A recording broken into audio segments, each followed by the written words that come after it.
ایک نوجوان نبی اسلام کی خدمت میں حاضر ہوا اور اس نے آ کے یہ کوشچن پوچھا کہ اے اللہ کے حبیب صلی اللہ علیہ وسلم قیامت کب آئے گی؟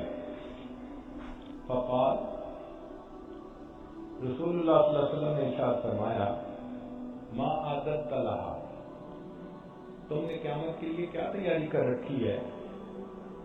قال، اس نے جواب میں عرض کیا، ما عادت لہا من کثیر صلاۃ ولا صوم ولا صدقۃ ولکنی احب اللہ ورسولہ۔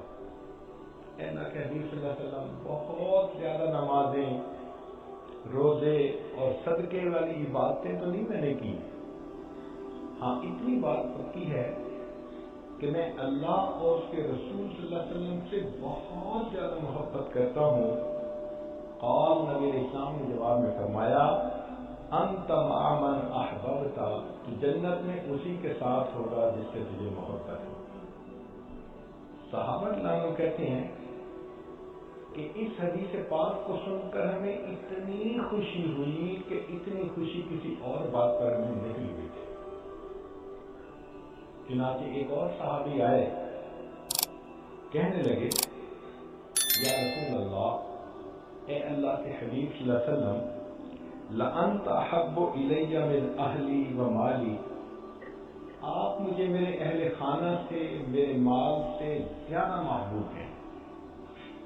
وإنی لأذکرک، اور جب کبھی میں آپ کو یاد کرتا ہوں، فما اصبر حتی اجیء فانظر الیک، مجھ سے رہا نہیں جاتا، آپ کی یاد کر پاتی ہے تو میں آپ کی خدمت میں حاضر ہوتا ہوں اور آپ کی زیارت سے اپنی آنکھوں کو میں ٹھنڈا کر لیتا ہوں۔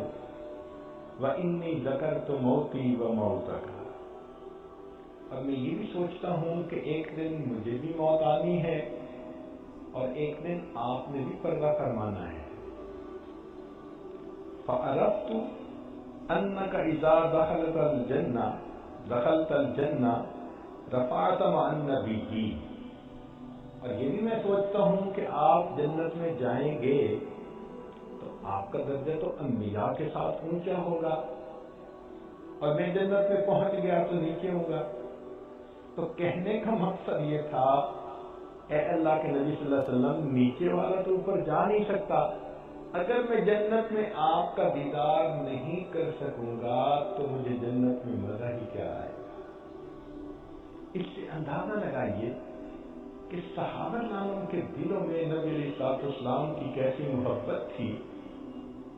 آج تو حور و قصور کے نام پہ ہی نوجوان خوش پھرتے ہیں، اور صحابہ کرام کی یہ حالت تھی کہ وہ کہتے تھے کہ جنت میں اگر آقا صلی اللہ علیہ وسلم کا دیدار نہ کر سکے تو جنت میں مزہ ہی کیا ہے۔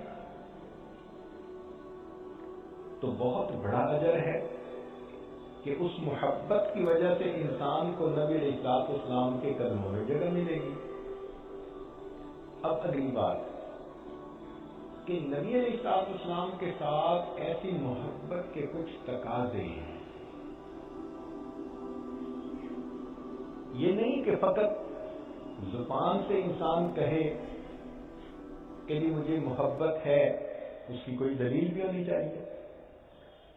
چنانچہ علماء نے اس کی چند باتیں کھول کر بیان کی ہیں کہ اگر کسی کو نبی علیہ السلام سے محبت ہے تو سب سے پہلی بات توقیرہ و تقدیرہ علیہ الصلاۃ والسلام، سب سے پہلی بات کہ وہ شخص نبی علیہ السلام کی بہت زیادہ عزت کرے گا، اکرام کرے گا، ادب کرے گا۔